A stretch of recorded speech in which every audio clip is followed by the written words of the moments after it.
I'm investigative journalist Mollye Barrows. For years, I've covered the stories that made headlines in Northwest Florida and all along the Gulf Coast. Murders, missing persons, and mysteries of all kinds. These cases are far from over for many victims because the full story has yet to surface. Join me for Gulf Coast Confidential, where I dive into the saltier side of the South and expose the lies, greed, and corruption that often weighs down the truth. It's time to turn the tide and get a shot at justice.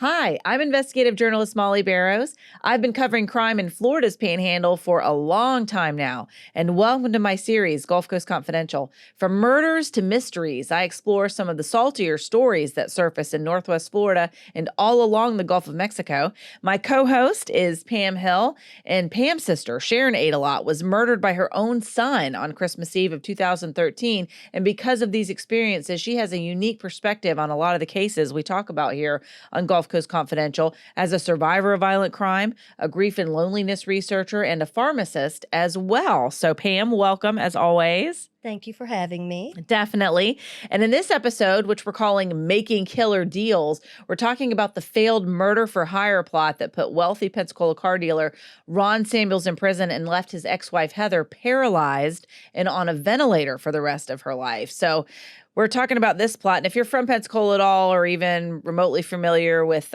crimes from the 80s and 90s, then this one may ring a bell because it made national news at the time. Ron Samuels and his attempt to kill his wife, Heather, after she left him, it was huge. And so if you're not familiar with the details, be sure to check out the Gulf Coast Confidential episode called Relentless, which I did, which covers the nuts and bolts of the case. So you can, basically get brushed up on the details. But in a nutshell, on October 14th, 1997, Heather was married to her new husband after she left Ron Samuels a few years earlier. She and John Grossman, her new husband, were shot while sitting in their car at a traffic light in Boca Raton, Florida. And again, 4 years earlier, she had just left her now ex-husband, Ron Samuels, but they had been married since 1988. She said the relationship, though, quickly turned abusive. He was super charming when they met, and we're going to talk a little bit more about that. But once they started a family and she became pregnant, her attention started turning to their first child. He was not down. And she said he became extremely possessive and very violent, abusive. And she said the car dealer turned cocaine dealer threatened her to the point that she feared for her life and the lives of her 3 kids.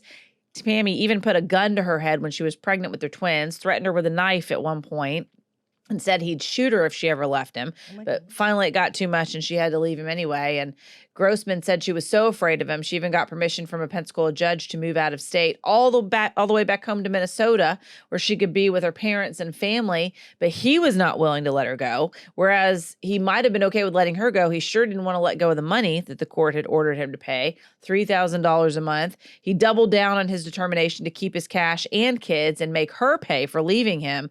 So even before that shot rang out that left her paralyzed, Heather said she knew it was only a matter of time before he came for her. So, Pam, you were living in and around Pensacola at that time. Do you remember this case when it happened? I do. And I remember Ron Samuels. And this case right here is like Miami Vice meets the Bad News Bears. Yes, meets bumbling Goodfellas. Knuckleheads, Goodfellas. Yeah. Loud talking, whatever. This is just some sort of hootenanny type thing. Right. Well, he was such a larger-than-life character around Pensacola. So like a lot of cities, Pensacola has a part of town where you go and buy cars, right? And they call it Car City. And it's just this wide stretch, like 6 lanes all the way across both directions. And on either side, it's car dealership after car dealership. And those guys were rolling in the dough back in the day. Yeah.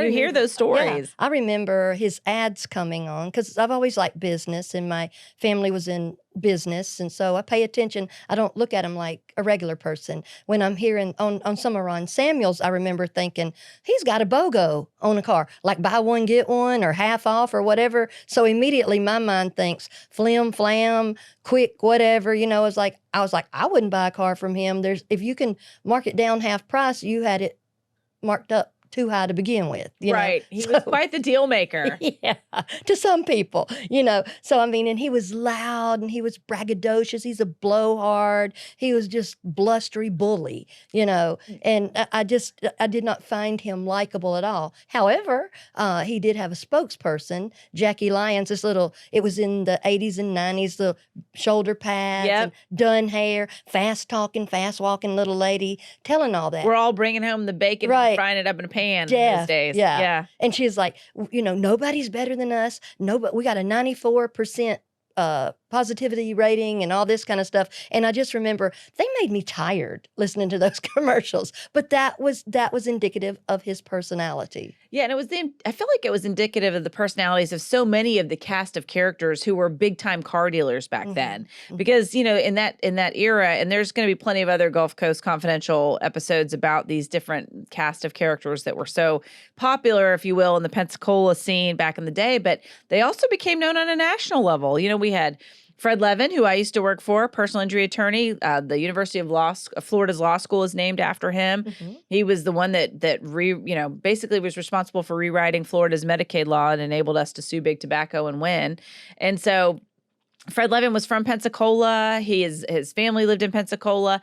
Tons of money, did very well, and they ran around with a lot of these car dealers and his brothers as well. So I don't know if it was so much Fred, but certainly his brothers who were also well-to-do. One was a successful divorce attorney and one was a successful developer. And so the reputation was basically all these guys with money were all running around together. And then you had Ted Ciano, who was, sort of the mafioso type. I'm not saying that he was in that, but that was the reputation. He was Italian and he also had a ton of money and the dean of Car City. The dean of Car City, and then you had Pete Moore. Pete Moore. And Pete was a very nice guy. I remember meeting him before he passed, sadly, some years back. But back in the day, in the 80s and 90s, when Ron Samuels was a big, fast talker, they were all larger than life characters. That was back when we all watched TV. You all watched the nightly news, and those car commercials were a big deal. Like a circus. It was, and it was like they became local celebrities, not just for the wealth that they had, but just because you saw them all the time. They were popping up, and then you've got a town like Pensacola, which, there's a huge gap between the haves and the have-nots. There still is now, like a lot of communities. But back then, especially the high rolling 80s, the big 80s, as they call it, when you had that money, it was everything. Big shoulder pads, big cars, big hair, big money-making deals. And these guys were rolling in it, And so definitely Ron Samuels had that reputation too. And when I because I talked to Heather Grossman for the original Gulf Coast Confidential nuts and bolts version of the story, which I called Relentless. But Heather is such a sweet lady, and I don't think I could be so sweet if I had had something so horrible happen to me and become paralyzed. But we'll get into that in a little bit more. But when she met Ron, before he shot her and she was paralyzed, she was a flight attendant, and she was a former cheerleader in Minnesota and just a family girl, was sweet as can be, very loving. He was the only passenger in first class, and he was smitten with her, and just tall, beautiful, vivacious, blonde, blue-eyed, sweet as could be. And she said that he basically swept her off her feet. She was 17 years younger. Oh, wow. He was in his 40s at the time. And Ron Samuels was a good-looking guy. Yeah, he was tall, dark, and handsome. He was a good-looking guy. Yeah, I think he was like 6'4". So he was a very tall, very successful, fast talker, if you will. But, when you're young and you're having a good time, and he was telling her, you either come with me now or I'll see you in the movies. Oh, my goodness. I know. She's like, well, I guess I'll go with you now. But I don't know. Watch movies. Right. And so I guess they hit it off, and then she came, to be with him in Pensacola, and they married in 1988. She said she just loved their life together. They had a great time. She didn't necessarily see any warning signs, no flags, until they were married and she was pregnant with their first child. And then he became just a real son of a gun, extremely possessive, extremely controlling, wanting to know where she was all the time, really trying to pin her down, calling her constantly, and then just threatening her life. And she said there was some drug use, and she feels like that probably impacted his decision-making, if you will. But I would say so. But what a nightmare, especially when there's such a power differential, not only the age difference, but the money difference. And she comes from an entirely different environment. He came from money. He even went to a school with Donald Trump. Wow. And other other, it was a boarding school. And he was in high school with Donald Trump at this boarding school. His dad was a judge. His mother was also well-to-do, but they came from, New York. They hailed from New York, and he did well. He started his own bar in New York. By all accounts, on the research that I've done, everybody liked him. He was that gregarious guy with the personality, but he didn't start out that way. As a kid, he might have been a little chubby. They nicknamed him the Whale at the local city pool. In fact, one of the guys that remembers him from that day wrote a little something about him on online and said, "I remember when Ron Samuels would come to the pool. He was younger than I was. I was a lifeguard. He was there regularly, and he goes, I kind of took him under my wing because he seemed a little shy, and we nicknamed him the Whale." And his mom came to pick him up one day, and she's like, "Hi, I'm here to pick up Ronnie Samuels." And they were all like, "Who? Who are you talking about? We don't know Ron Samuels." And he said she thought for a second. She stopped. She's like, "Well, the Whale." And he's like, "Oh, yeah, he's right here." It's under the diving board. So the Whale came a long way. He became very successful. It's, I think, one of his first bars. He's sort of named after his nickname. And so he made it on down to Florida. He stayed in sort of the bar business, and according to Heather Grossman, dealt a little drugs here and there, which I don't think was unheard of in the bar scene anywhere you were nowadays, or certainly not back in the 1980s. And then ended up sliding on over to Pensacola and doing very well, upwards of like $30 million he was worth at some time. Wow. So she was living a great life, but that's not the life she wanted. She didn't marry him for money. Right. She married him because he was charming and because she fell in love and because she wanted to start a family. But all of those things seemed to fall away and did not matter to him as much. Right. Well, he did perfect that circus-like effect of his life, to be always on, and even his "come on" to her was sort of movie-esque, Very dramatic. Yeah, and sort of like Bogart and Bacall type of thing. And some people live in that world, and they have some distance from reality or what society thinks is normal. Because, I think if you have a big business and you're dabbling in drugs, you're playing with fire. And like you mentioned, there are plenty other car dealerships out there too. But see, a lot of people that are like him, that big and loud type of guy, they depend on the chaos and the confusion and this, that, and the other. It's sort of like, nothing to see here, look over here, that type of thing. So he perfected that. Yes, and that's interesting that you mentioned the chaos and the confusion, because I'd like to talk a little bit right now before we get into the trials and the actual act of violence. But, what was happening that time period where he switched from being loving, fun-loving, sweep you off your feet guy to she's terrified for her life and the lives of their children. And she said it came on fairly suddenly, again, right after she became pregnant with their first child. But it never got any better. It wasn't like it was just a phase and he got used to it and he got secure. It was almost like the more he became a father, if you will, the more he became a family man, the less he was comfortable in that role, is my opinion. From what I'm saying, he didn't know how to live up to whatever expectations he either had for himself or he thought she had, or maybe he had some mental illness. She had thrown perhaps bipolar out there. But his mood swings were just sudden and unpredictable and violent, and just he could be cruel aside from just being scary. He was mean and he was hateful. And he seemed to have no concern for her feelings, and certainly not her safety or the safety of their children. She had the first child, and then she had twins. So they have a total of 3 kids. And she said when they were pregnant with the twins, it really started to get bad. Her parents even came down to visit on one occasion. She said it was around Christmas. And she left him in 1993, I believe. But because it was 1997 that he shot her. And so she had left like 4 years earlier. And they'd only been married about 5 years. So 88 to 93. And she said, she didn't get pregnant right away, but that was when the trouble started. By the time she was pregnant with the twins, her parents were visiting around Christmas. He'd already been abusive to her, but you expect somebody to be on their best behavior around your family. Well, and he couldn't even pull it together for her family. She said they had like a morning show on. They were all just milling about the house, and suddenly Ron, the dog is barking, and they didn't hear the dog barking because the TV was loud, but he heard the dog barking, and he was like, "Somebody shut that effing dog up." And she goes to let the dog out, and her dad's in the kitchen making coffee, and the next thing she knows, he's pulled out a switchblade to her father, and she's jumping in between him going, "Ron, what are you doing? This is crazy. Please stop."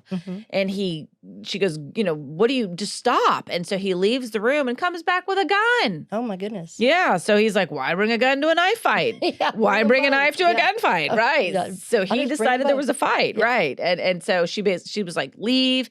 And that was the first time, she calls the police. And that was the first time that he basically gets kicked out of the house. And I just don't think he's that kind of guy that A, wants to take responsibility for his behavior, and B, could take no for an answer. Yeah. I think that he was fine being large and in charge bachelor. And I think that happens with some people when children start coming into the relationship, they get jealous or angry, or they always want to be first. Most of us, when children come in our life, we look at it as, this is better, this is expanding, this is what life's about, this is what family's about.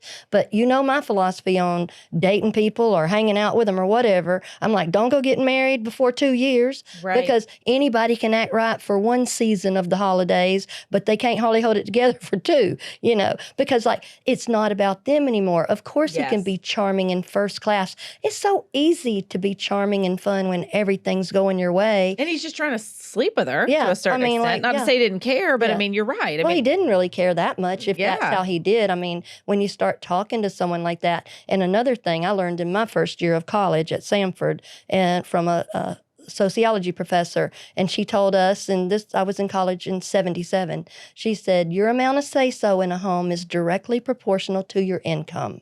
And I was just 18 at that time. I didn't quite have a firm grip of that because I thought, no, blah, blah. But the older I get, that formula is mathematical and seems pretty much correct. Yeah, absolutely. I agree. It goes to the power dynamic. And if you have the money, then you have more of the say. Right. And you're not going to pull a gun and a knife on my daddy and think I'm going to stand around and watch any part of that. We all gone after that. I Bye. thought You about let the that too. effing dog in and out. 'Cause I'm gone, loser. You can stab and shoot the Yeah, dog. you do whatever Not that you I wanna want do. you Yeah. to, but for No. heaven's sakes, Carry nobody on that deserves foolishness that. with the dog. We Right. cannot let people, once you start letting people talk to you any old kind of way, there's sometimes at work when people will say something kind of ugly or out of the way to me, and I will just politely ask them, who are you talking to? Or who are you used to talking to like that? Because it's not me. Stop it. I agree. I think that's almost worthy of an entire episode in and of itself, is just the verbal abuse that people have to take in their positions, in their work life. And as a pharmacist, you're dealing with people that are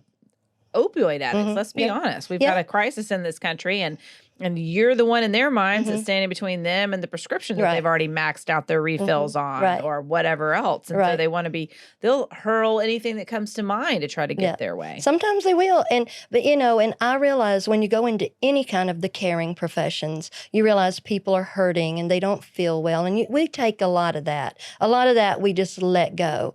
But when people start attacking you as a person, you have to stop that, because you're showing people how to treat you, and that's not acceptable. Every hospital I've been into lately, which I've been in quite a few of them, they have this poster on the wall. It says, your hostile behavior is not tolerated here. You will be asked to leave. And I think that's what we have to do, but it's so sad we have to put a poster up to say, don't act a fool up in here. Right. And it's one thing to have to say that to customers or people that you work with, or, just folks that you may meet in your daily life, but it's entirely different to have to worry about having to set those kind of boundaries with your husband or At with the a loved house. one or Yeah. an abusive person who's suddenly showing you a side of Yeah. themselves that you didn't know was there. And going back to Heather, she is now an advocate for victims of domestic violence, as well as just speaking up for people who don't have a voice. And she was saying how, abusers like Ron Samuels and other abusive men and people, I should say, it's not just men like him, they look for people who are sweet and kind. And by all accounts, listening to her, she didn't grow up in an environment where she was even exposed to somebody like Ron Samuels, not exposed to that kind of high rolling lifestyle, if you will, not necessarily exposed to the ugliness that he portrayed. And when you're used to being the nice person, when you're used to being sweet and that being enough, all of a sudden you're stuck with somebody who's like, I'll knife you and your dad. I'll drop F-bombs about the dog whenever I want to, whatever it is. Yeah. It's hard to, to your point, like, how do you draw the line in the sand? And I think that's when she finally left. She's like, I can't handle this. Well, I'm from Alabama, and so my dad's from Arkansas, so he wouldn't have done that at all. Yeah, I know. It's funny, not to digress, go down a rabbit hole, but I do remember years ago doing a series of stories on a small country town and how it formed in Florida. And I ended up talking to this guy who was like 90-year-old barber at the time. He had like a little still in the back of his barbershop where he made whiskey and liquor out of kumquats and figs and whatnot. Of course, I had to try it and it made my neck break out, but it was interesting. Oh, okay. Yeah. But that being said, we talked about what life was like, the turn of the century coming up in Florida and back in the woods in the country. And he was saying how, we'd driving through town. He was pointing out, well, this happened here. And this was the house where the first car in town was bought. And this was the house where this guy used to beat up on his wife all the time. And I was like, well, that sounds awful. What happened to him? He's like, well, her brother took him out for a walk and he never came back. Yeah, see? And that's what I'm saying. Like that, and not to say I'm recommending that, but like you come across the wrong family with that kind of crazy behavior and you just don't come back. Yeah. And that didn't happen with Ron Samuels. He clearly felt like he could be abusive to Heather, as well as her family being right there. Well, they probably were in shock. I mean, granted, I would be in shock too. And you can still be Mr. Nice Guy, Mrs. Nice Girl. You can still be all those things and still have enough pushback. I think that's what we as women, I'm 64 years old, and I have been socialized to be accommodating, quiet, this, that, and the other in some ways. But going through pharmacy school and becoming a pharmacist, when I first started being a pharmacist, there were not many lady pharmacists. Now it's about 70%. But you can't go up into a career or further into life and still be small talking and have to ask for permission to speak or have thoughts. Women can have thoughts just like men can, and what we think is important too. But I just think that this was a perfect storm, and it was all set for Ron Samuels. Exactly. And I think it took a lot of courage on her part to finally make the decision to leave him. But she did, because I think she was in fear of her own life as well as the lives of her children. And it is true. When you have children, I think sometimes that is the main motivator to change, where you might not step up and protect yourself, or you might not make changes for your own good. You'll do it if your kids or their safety is at stake. So that's what she did. And she went to the Pensacola judge. She's like, I'm leaving my husband. I'm terrified of him. Can I get permission from you to leave the state? And so he did. She moved back to Minnesota where her parents were, where she had some help, but he was relentless. He called her, he threatened her, he reported her to child services up there. And she said there were times that she would lay in bed and just say, she couldn't sleep. What's he going to do? What's next? What's happening? And really, when you talk to her, she's just, again, a kind, loving, soft-spoken woman who's maintained an amazingly good attitude and hopeful spirit through everything that she's endured. And even hearing her recount those times, you can hear the fear in her voice. And obviously for good reasons, because of what happened. Oh, my goodness. Every time I see a picture of her, she's put together, she looks cute and pretty, and she's in her wheelchair, and she's basically paralyzed from the neck down. So a lot of times she'll have on blankets because she can't even shiver to keep herself warm. And I mean, she doesn't feel a lot of feeling from the neck down, but you still feel it on your face and just some sort of ambient temperature. And then I see that little band around her head that has to keep her head upright on the headrest behind her. And she still keeps her decorum together. She's still classy. She's still showing up for herself, and she's still appropriate. She's not hollering and screaming and sneering and smirking like he is. And plotting and planning. Right. Which he did constantly. From the moment that she left, it never stopped. So what we described of his behavior when she was in Minnesota, it continued on. And the court ordered him to pay $3,000 a month, and that just seemed to add fuel to the fire.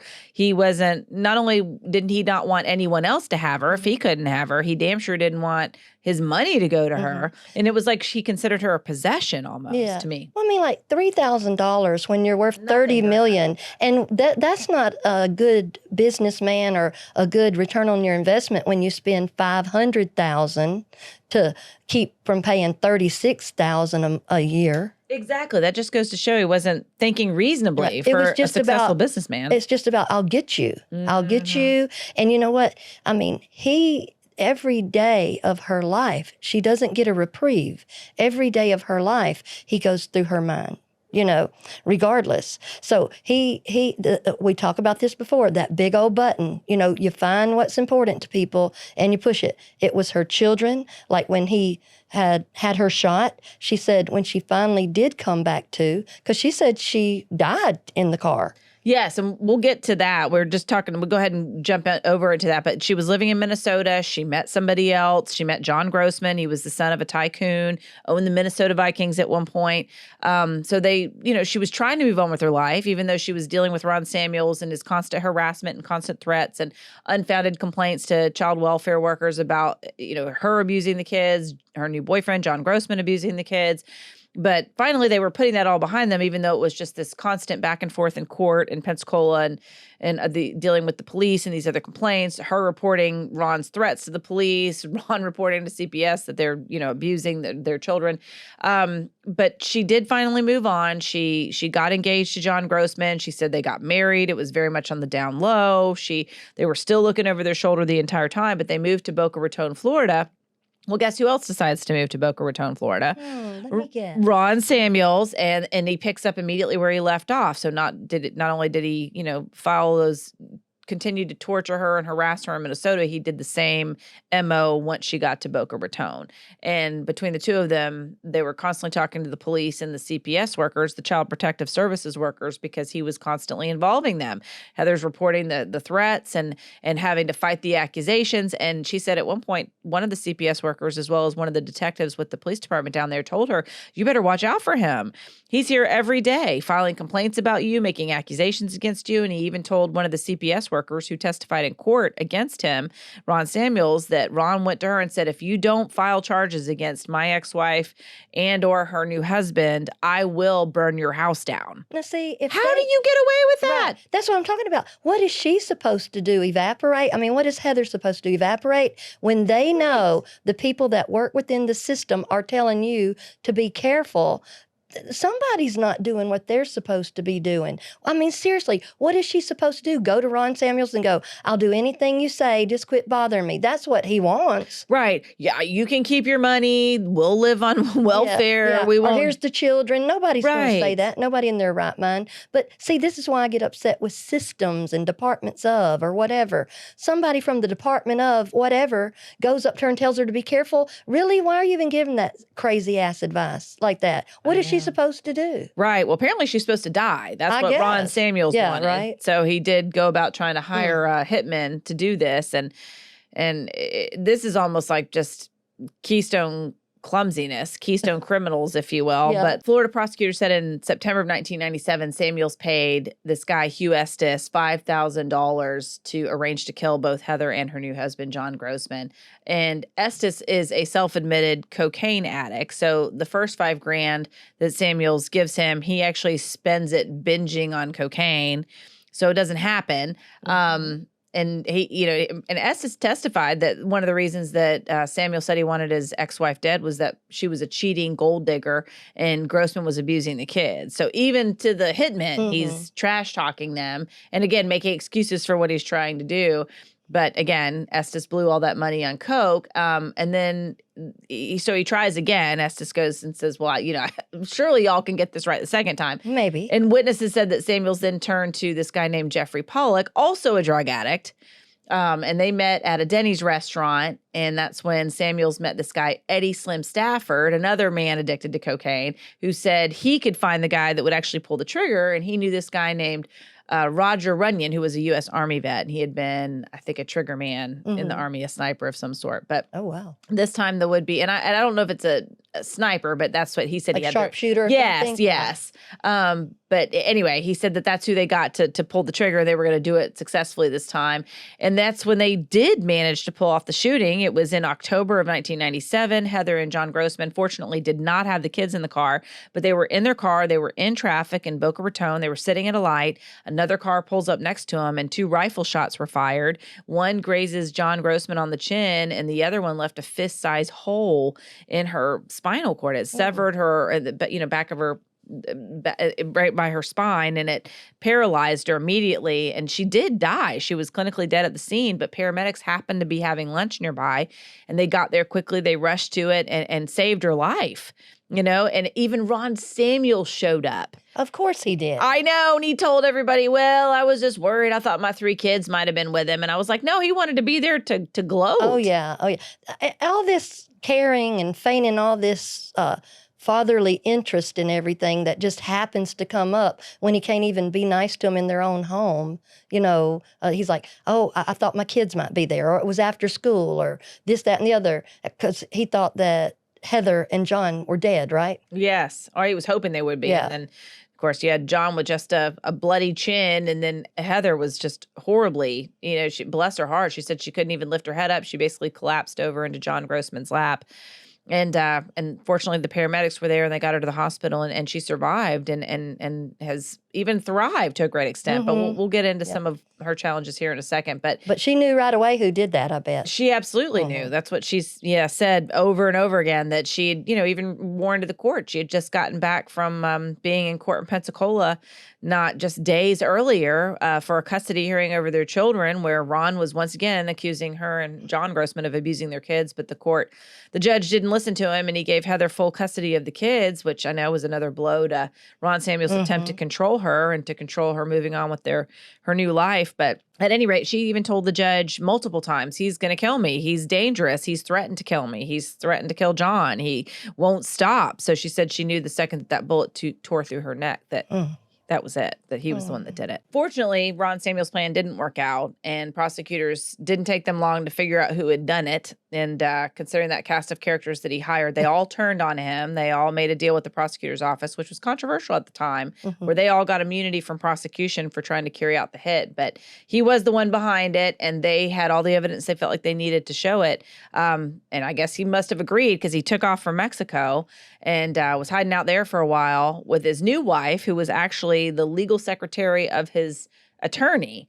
So Debbie Love was her name. And Heather said that she and Debbie later became friends. But during the time that Debbie was with Ron, initially she protected him, but then later said that he was abusive to her, that she saw how terrible he was to Heather, and how he was just so focused. She even testified when he finally did make it to trial that he was just so focused on holding Heather's feet to the fire, on ruining her life, that it really was never about wanting to actually be with the kids. It was just about using those kids to hurt her. But he ended up getting tracked. They tracked him down in Mexico. He tried to run from authorities down there, crashed his car.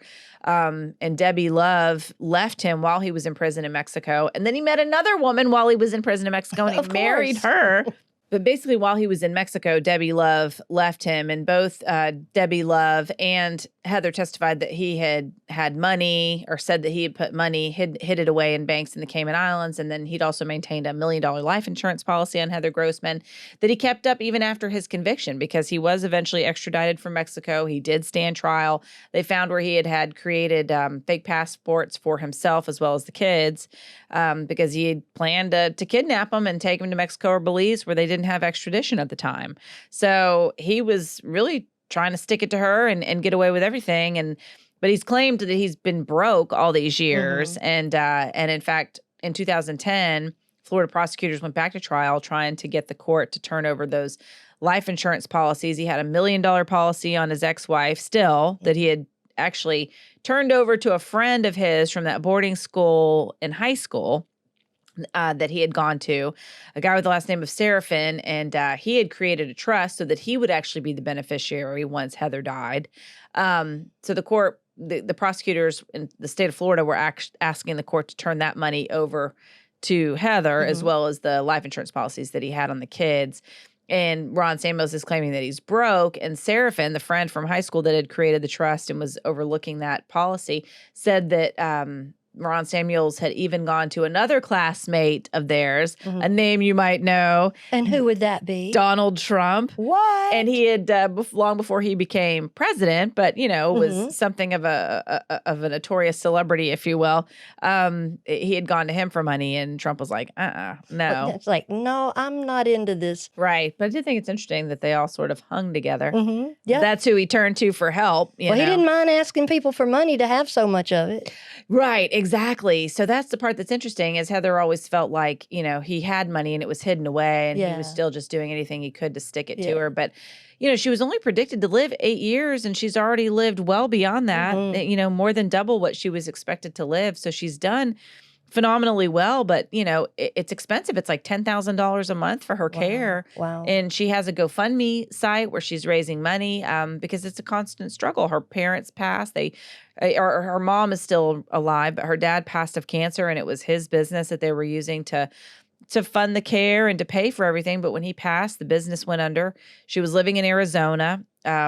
And again, a lot of these details are in the Gulf Coast Confidential episode called Relentless. But John Grossman had also become abusive after she was shot. And she later said that she just felt like he couldn't handle it and he became angry. And she finally had to kick him out of the house. They divorced in 2003.